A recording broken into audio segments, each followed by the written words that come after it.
क्योंकि ये सरकार 85% जनता की विरोधी है।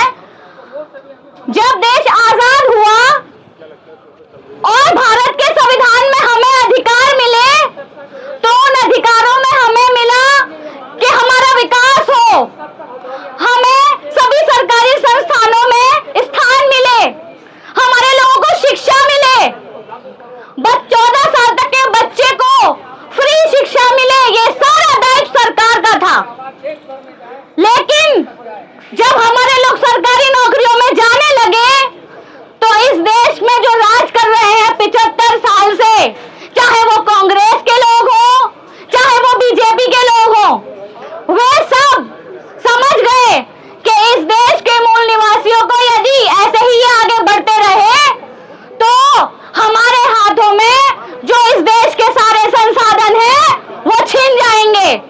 इसलिए उन्होंने क्या करा कि उन्होंने निजीकरण को 1991 से बढ़ावा देना शुरू कर दिया, ताकि जब निजीकरण होगा तो इनके बच्चों को स्कूल नहीं मिलेगा, इनके लोगों को रोजगार नहीं मिलेंगे, और ये जहां से इन्होंने शुरू करा था ये वहीं आ जाएंगे।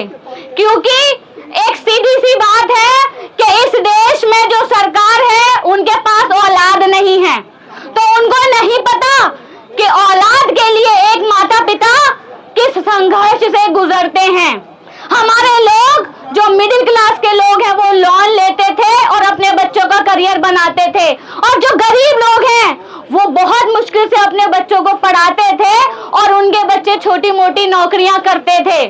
इन्होंने धीरे धीरे सारी नौकरियां खत्म कर दी। इन लोगों ने जो हमारे लोग 30-40 हजार की नौकरी करते थे, आज उसमें ठेकेदारी प्रथा लाके हमारे लोगों को 8-8 हजार रुपए मिल रहे हैं। न्यूनतम मजदूरी भी हमारे लोगों को नहीं मिल रही, जो कि भारत के संविधान के अनुसार एक अशिक्षित रोजगार को, एक अशिक्षित लेबर को 12,000 रुपए न्यूनतम उसकी जो है वो पैसा होना चाहिए, लेकिन हमारे पढ़े लिखे लोगों को भी इतना पैसा नहीं मिल रहा। प्राइवेट स्कूल खुल गए हैं जहां हमारी महिलाएं और हमारे बच्चे हमारे बड़े नौकरियों पे जाते थे, स्कूल की नौकरियों पे जाते थे, टीचर बन जाते थे, उन्हें 60 से 80-90 हजार रुपए मिलते थे।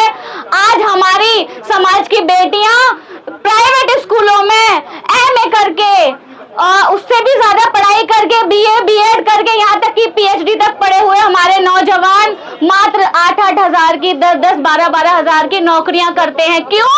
क्योंकि इन लोगों को पता है कि जब सारा पैसा पूंजीपतियों के पास होगा, प्राइवेटाइजेशन आ जाएगा, तो हम लोगों की मजबूरी बन जाएगी।